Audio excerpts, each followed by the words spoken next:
ఆంధ్రప్రదేశ్లోని లేపాక్షి పురాతన దేవాలయం 4వ భాగానికి స్వాగతం. ఇలాంటి మరెన్నో పురాతన దేవాలయాల గురించి తెలియజేసే మా ఛానల్ను సబ్స్క్రైబ్ చేస్తారని ఆశిస్తూ ఓం అరుణాచల.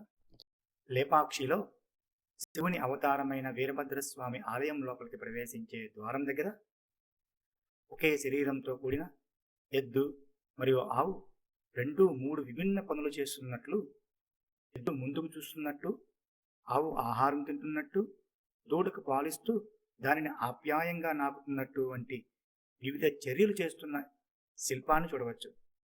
ఈ రోజులలో ఇలాంటి చిత్రాలను మనం యానిమేషన్ అంటున్నాం. మన పూర్వీకులు అనేక సంవత్సరాల క్రితమే ఇటువంటి యానిమేషన్ చిత్రాలను రూపొందించడం జరిగింది. ఇక ఈ ద్వారం గుండా లోపలికి వెళ్ళగానే ముందుగా మనకు 60 కాళ్ళ ముఖమండపం వస్తుంది. ఈ మండపంలో అనేక దేవతామూర్తులు స్వాగతం చెబుతున్నట్లు మరియు తుంబురుడు వీణను, నందీశ్వరుడు ఉడుక్కను వాయిస్తున్న శిల్పాలను స్తంభాలపై చిత్రీకరించడం మనం గమనించవచ్చు. ఈ ముఖమండపంలోనే ఒక అద్భుతమైన దృశ్యం మనకు కనపడుతుంది. అది గాలిలో వేలాడుతూ ఒక స్తంభం కనబడింది. ఈ స్తంభం భూమిని తాకకుండా ఉంది. ఈ స్తంభం క్రింద వస్త్రాన్ని తీస్తున్న దృశ్యం చూసి ఇక్కడ వారంతా ఆశ్చర్యపోయారు. ఇక్కడ ఇలాంటి మరెన్నో అద్భుతమైన కట్టడాలు ఈ ఆలయంలో ఉన్నాయి. ముందు ముందు వీడియోలలో మీకు చూపించే ప్రయత్నం చేస్తా.